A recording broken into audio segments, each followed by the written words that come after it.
de la unidad número 3 comentado, que la unidad 3 se denomina segmento contable patrimonial. En la pantalla que sigue van a ver los temas que vamos a ir desarrollando. Primero vamos a ver los recursos, las fuentes de financiación, los conceptos básicos de activo, pasivo y patrimonio neto y por último la determinación del resultado del periodo. Muy bien. Para comenzar con los recursos, como concepto podemos decir que es un conjunto de bienes materiales e inmateriales con que opera la empresa y el esfuerzo de su personal. Muy bien. Entonces, como dijimos, los recursos se van a clasificar en bienes materiales e inmateriales y en el esfuerzo humano, como lo dice el concepto. A su vez, los bienes materiales e inmateriales se denominan bienes económicos. Bueno, ahora vamos a ver las cualidades de los bienes económicos. Entonces, son bienes accesibles que existen en cantidades limitadas, que pertenecen a una persona o asociación, que pueden cambiarse por otros bienes y que son útiles para la satisfacción de necesidades humanas. Acá tienen que tener en cuenta algo que es muy importante y que es que los bienes económicos existen en cantidades limitadas. Ustedes piensan que si existirían en cantidades ilimitadas no tendrían valor y no serían bienes económicos. Entonces esto es una cualidad muy importante. Ejemplos que podemos mencionar de los bienes económicos es el dinero, una cuenta a cobrar, la participación en otros entes, los bienes destinados a ser vendidos, los muebles e inmuebles que se utilizan para desarrollar la actividad, el derecho a utilizar una marca o una patente. Muy bien. Entonces decimos que los recursos del ente son su activo, o sea, el activo de las empresas. Una característica muy importante de los recursos es que deben ser valuados en términos monetarios para poder ser reconocidos contablemente. Esto es muy importante, o sea que si los bienes, los recursos, no pueden ser valuados en moneda, no van a poder ser registrados en la contabilidad. Entonces, debemos tener en cuenta eso. Siempre tienen que ser susceptibles de ser valuados en términos monetarios. Muy bien, pasamos a la clasificación de los recursos, según el grado de permanencia en el patrimonio. Esto quiere decir mayor o menor grado de convertibilidad en dinero. Es decir, la duración con que las empresas pueden convertir los recursos en dinero. Entonces tenemos aquellos recursos que se convierten rápidamente, que son de rápida movilidad, y los recursos permanentes. Los recursos de rápida movilidad entonces son aquellos que se puede recuperar rápidamente el monto invertido. Permiten al ente el desarrollo de su actividad específica. El ejemplo más común de un recurso de rápida movilidad es, por ejemplo, en las empresas, las mercaderías para la venta. Son recursos de rápida movilidad porque, bueno, recuperamos rápidamente, podemos convertir esa mercadería en dinero. Y los recursos permanentes entonces son bienes inmovilizados que no están destinados a la venta, sirven de apoyo a la producción, comercialización o administración y pueden ser ciertos intangibles. En este caso también el ejemplo más común que tenemos para los recursos permanentes son las máquinas, por ejemplo, con que cuenta una empresa industrial o una fábrica que transforma la materia prima en mercadería o productos terminados para luego venderlos. Entonces esta maquinaria es un recurso permanente porque no está destinado a la venta, sino que nos sirven de apoyo para la producción de los bienes terminados. Y por último tenemos el esfuerzo humano, que ya lo vimos, que bueno, puede ser el plantel directivo y laboral, es decir, todas las personas que trabajan en la empresa, y es un recurso permanente. Muy bien, ahora pasamos al tema de fuentes de financiación. Las fuentes de financiación entonces hace referencia al origen del dinero utilizado por el ente para la adquisición de los recursos, es decir, los bienes materiales e inmateriales y el esfuerzo humano que acabamos de ver en las diapositivas anteriores. Entonces es el origen del dinero utilizado por el ente para la adquisición de los recursos. A su vez, las fuentes de financiación se pueden clasificar en financiación propia o financiación ajena. La financiación propia son los aportes que hacen los propietarios de las empresas y los resultados de la empresa. y conforman el patrimonio neto.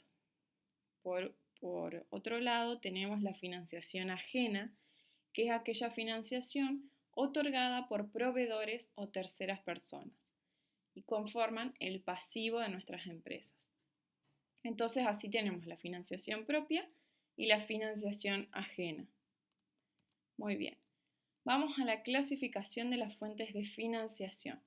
Tenemos, por su plazo de cancelación, las fuentes de financiación pueden ser temporarias, es decir, compromisos contraídos y cancelados en el corto plazo, que es de un año, para comercializar bienes que se comercializan en el mismo estado en el que se adquirieron o luego de un proceso breve de transformación. Y si no, tenemos las fuentes de financiación estables, que son aquellos aportes de los propietarios, la reinversión de ganancias, los préstamos a largo plazo, es decir, más de un año. Esa es la diferencia o la clasificación de las fuentes de financiación en temporarias y estables. Bueno, ahí quiere decir que hace referencia al plazo del vencimiento de la financiación.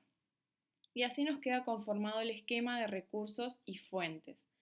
Entonces, del lado izquierdo tenemos a la parte del debe, que es la aplicación de los fondos. Es cómo aplicamos la financiación o los fondos que obtuvimos a través de la financiación.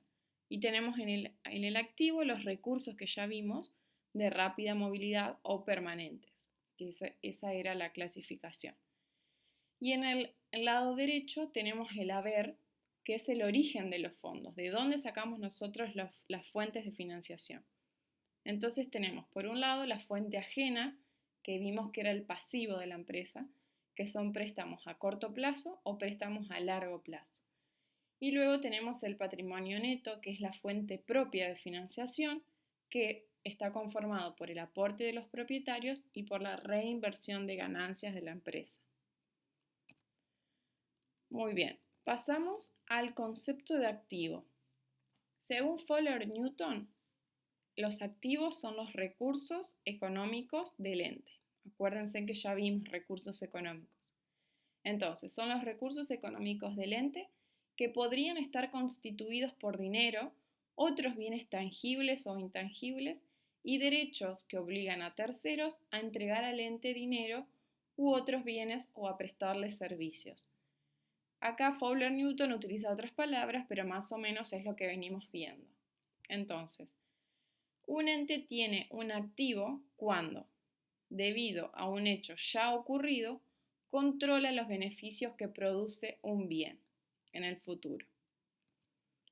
Entonces tenemos dentro de los activos un bien, que es un objeto material o inmaterial que tiene un valor, cualidad que por poseerla justifica que se pague una suma de dinero, se entregue otro bien o se asuma una obligación. Y los recursos económicos, que son elementos mensurables, es decir, que pueden ser medidos, cuantificables, que se pueden contar, y de libre utilización por el ente para cumplir con sus objetivos. El valor de un bien puede ser de cambio o de uso. Entonces, el valor de un bien es de cambio cuando existe la posibilidad de canjearlo por efectivo o por otro activo, de utilizarlo para cancelar una obligación o distribuirlo a los propietarios del ente. Esas tres posibilidades nos da el valor de cambio de un activo o de un bien. Y el valor de uso de un bien es cuando el ente puede emplearlo en alguna actividad productora de ingresos. Por ejemplo, la mercadería es un bien de cambio porque al entregarla la canjeamos por efectivo. Y la maquinaria tiene un valor de uso porque nos sirve para emplearlo en la actividad productora de materia prima en productos terminados. Condicionantes de los activos. Muy bien. Para que un recurso sea considerado activo tiene que cumplir con las siguientes condiciones. Primero, debe tener utilidad económica para el ente. La utilidad económica, como acabamos de ver, puede ser el valor de uso o de cambio. Entonces, el recurso tiene que tener o valor de uso o valor de cambio. La segunda O el segundo condicionante es la capacidad de generar beneficios futuros, es decir, sea por su utilización en la producción y comercialización, por su intercambio por otros activos, por su utilización para liquidar obligaciones y por su distribución a los propietarios. Entonces, sí o sí, un recurso nos debe generar un beneficio futuro, que pueden ser todos esos que acabamos de leer. El tercer condicionante es que el ente debe tener el derecho sobre el recurso o el control de los beneficios futuros, sea o no sea de su propiedad. Entonces, ahí vemos que el derecho debe tenerlo el ente y debe controlar los beneficios futuros. El cuarto condicionante es haberse originado ese derecho en un hecho del contexto o en una transacción anterior, o sea, en el pasado, o por un hecho del contexto o en una transacción anterior, el ente debe haber adquirido ese derecho sobre el control de los beneficios futuros. Luego debe ser cuantificable, que ya lo vimos, que debe existir la posibilidad de asignarle un importe sobre bases objetivas y susceptibles de verificación. Debemos poder medirlo. Pasamos a los pasivos. Acá tenemos otro autor, que es Leone, que dice que es el conjunto de las obligaciones, compromisos o deudas de una persona que se pueden medir en moneda, es decir, que tienen un valor monetario y que a su vencimiento se deben pagar con bienes o servicios. Ese es el concepto de pasivos. Bueno, vamos a ver las fuentes de financiación y el origen de los recursos.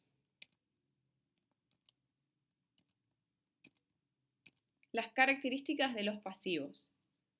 Veamos. Las características son, primero, que son compromisos con otros entes que implican sacrificio de recursos, es decir, obligaciones de dar dinero u otros bienes, u obligaciones de hacer alguna actividad o de prestar algún servicio. Esa es una de las características. Implican para la empresa que tiene un pasivo un sacrificio de recursos. La otra característica es la posibilidad de evitar el sacrificio futuro que no está sujeta a la voluntad del ente. Es decir, el sacrificio que la empresa tiene que hacer en un futuro no puede ser evitada por la empresa, sino que únicamente por hechos del contexto o por el proveedor que te condona una deuda, pero nunca va a estar sujeta a la voluntad de la empresa. Deben ser compromisos originados por hechos anteriores, es decir, producidos por el ente para financiar recursos que generan ingresos futuros o por hechos del contexto. Esto quiere decir que una empresa toma un pasivo porque nos genera, no sé, por ejemplo, efectivo, para que después la empresa pueda financiar los recursos que le van a generar un ingreso futuro. Es decir, por ejemplo, para que compre mercadería que luego la va a revender. Después tenemos la posibilidad de ser medidos en moneda sobre bases objetivas y comprobables. Bueno, esta característica ya la vimos en los activos, así que se repite en el caso de los pasivos. Veamos ahora los condicionantes. Son dos. Dice que un ente tendrá un pasivo cuando, debido a un hecho ya ocurrido, o sea, del pasado, está obligado a entregar activos o a prestar servicios a otra persona, o es altamente probable que ello ocurra. Es decir, que tiene que entregar activos o prestar servicios a otra persona en un futuro. Eso sería un condicionante para tener un pasivo. Después, la cancelación del pasivo es ineludible o en caso de ser contingente, altamente probable y deberá efectuarse en una fecha determinada o a determinar o debido a la ocurrencia de cierto hecho o a requerimiento del acreedor. Ese es el otro condicionante para que una empresa tenga un pasivo. La cancelación es ineludible o altamente probable. Veamos los pasivos ciertos y contingentes.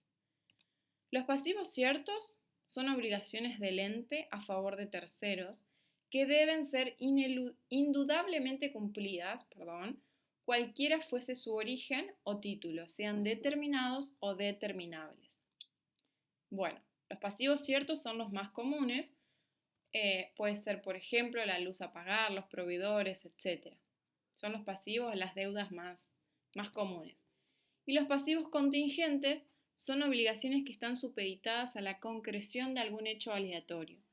Esto ya lo hemos hablado, creo, en el PowerPoint de la unidad número 1, que un pasivo contingente puede ser, por ejemplo, si la empresa está teniendo un juicio en su contra y que puede ser que en un futuro tendrá la empresa que pagar una indemnización. Entonces es un pasivo contingente.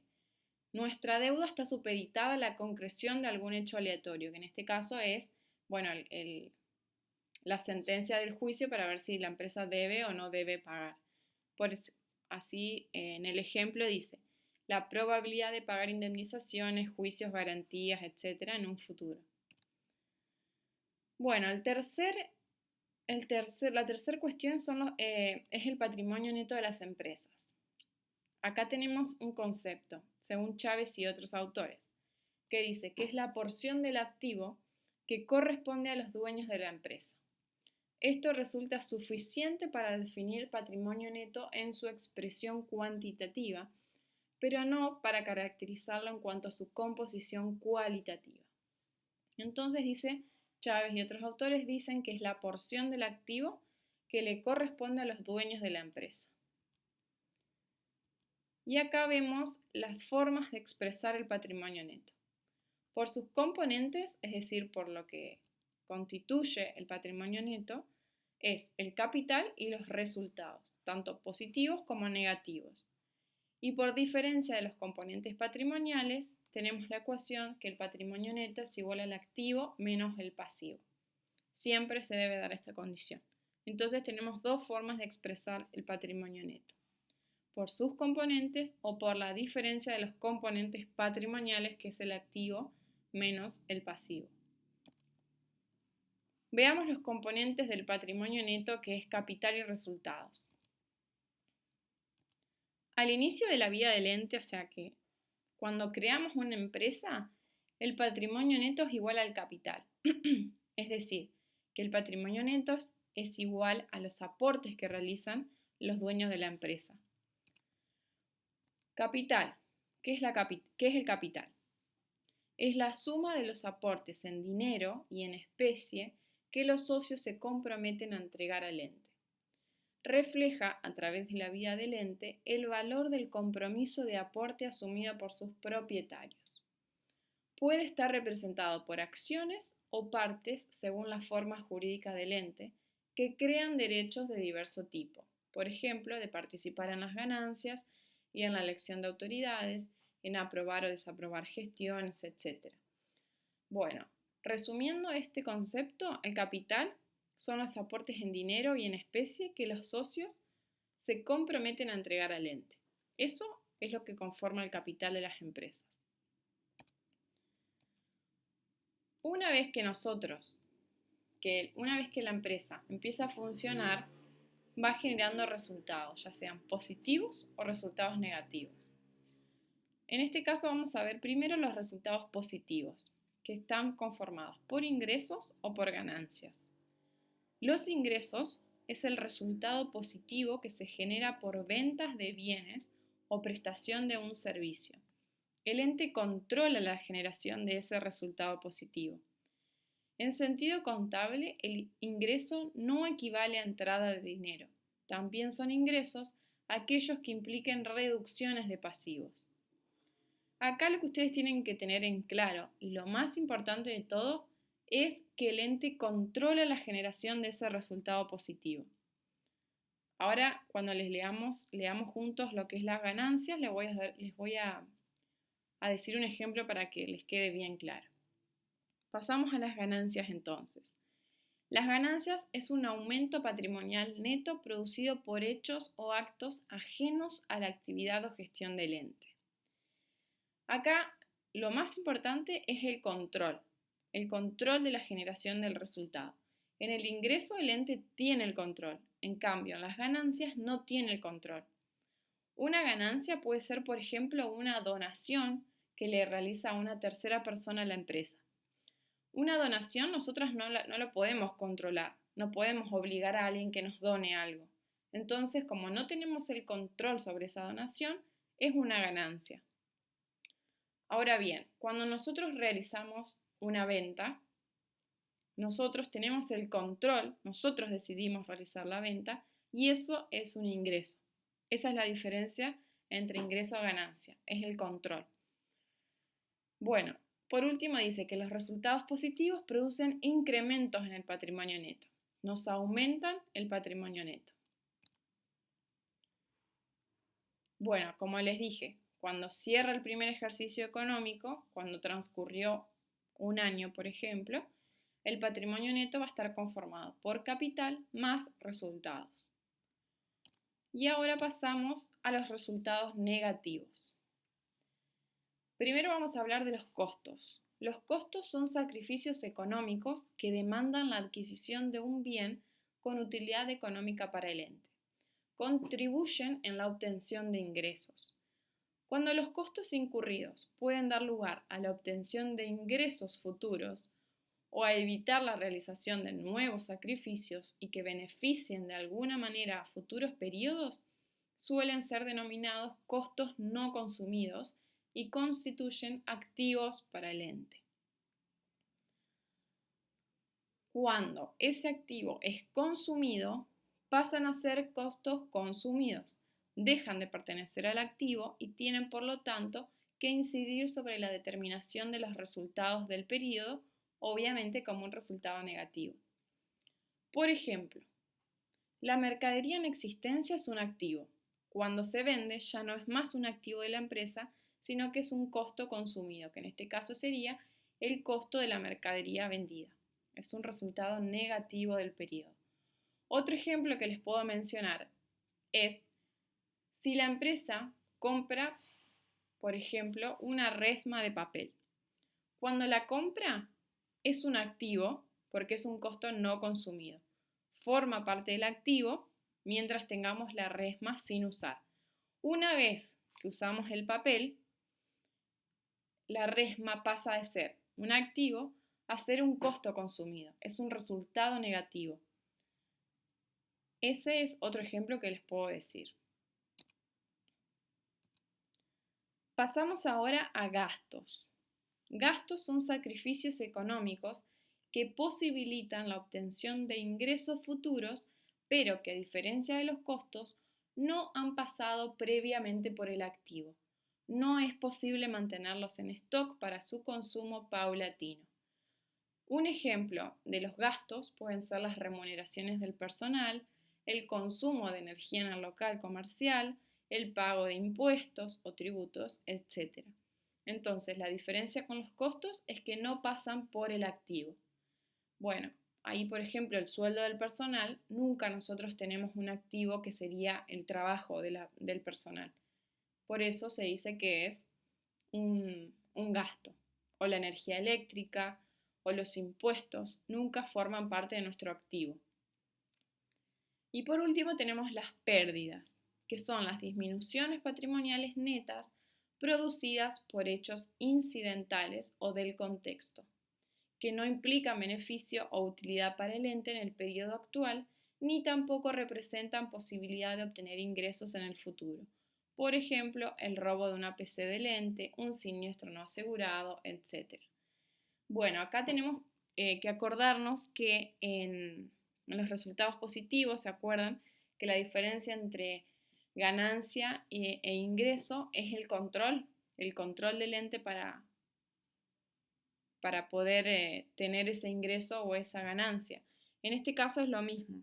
En las pérdidas el ente no tiene el control. No podemos controlar si, por ejemplo, en el depósito se incendiaron las mercaderías. Es algo que no está al alcance de la empresa. Y bueno, el robo de una PC también, nosotros no podemos controlar eso, entonces una pérdida. No tenemos control sobre el bien, en este caso sobre la pérdida, ¿no es cierto? Muy bien. Los resultados negativos entonces producen disminuciones en el patrimonio neto. Por último, pasamos a la determinación del resultado de un periodo. Se analizan las modificaciones producidas en el patrimonio neto del ente. ¿Qué es el resultado? El resultado es toda modificación cuantitativa del patrimonio neto, con excepción de las modificaciones producidas por operaciones con los propietarios, aportes y o retiros. Los aportes o retiros de los propietarios no nos van a modificar el resultado. Entonces, tenemos distintas formas de determinar el resultado del ejercicio. Por diferencia patrimonial, el resultado del ejercicio se obtiene de la siguiente forma. Tenemos que tener el patrimonio neto final, o sea, al final del ejercicio económico, menos el patrimonio neto inicial que teníamos al arrancar el ejercicio, menos los aportes de los propietarios, más los retiros. Toda esa ecuación nos genera el resultado del ejercicio. Entonces, ustedes analizan esta ecuación, patrimonio neto final menos patrimonio neto inicial, ahí vamos a tener todas las variaciones que hemos tenido que producen un resultado para nosotros. Después se le van a restar los aportes que han realizado los propietarios que no forman parte de nuestro resultado del ejercicio, y vamos a sumar los retiros de esos socios, es decir, los retiros de dinero que han hecho estos socios, porque forman parte del resultado del ejercicio. Entonces, de esta forma se determina el resultado del ejercicio. La otra forma que tenemos de determinarlo es por sus causas. Y el resultado del ejercicio se calcula teniendo en cuenta los ingresos menos los costos, menos los gastos, más las ganancias, menos las pérdidas. Obviamente, ingresos y ganancias es positivo, costos, gastos y pérdidas, que son los resultados negativos, van con signo negativo. Bueno, con esto damos por finalizado el PowerPoint comentado de la unidad número 3. Espero que les haya servido. Nos vemos la próxima. Cualquier consulta, acuérdense que tenemos los foros para que ustedes puedan escribir sus consultas y leerlas de sus compañeros. Así que bueno, mucha suerte y nos vemos próximamente.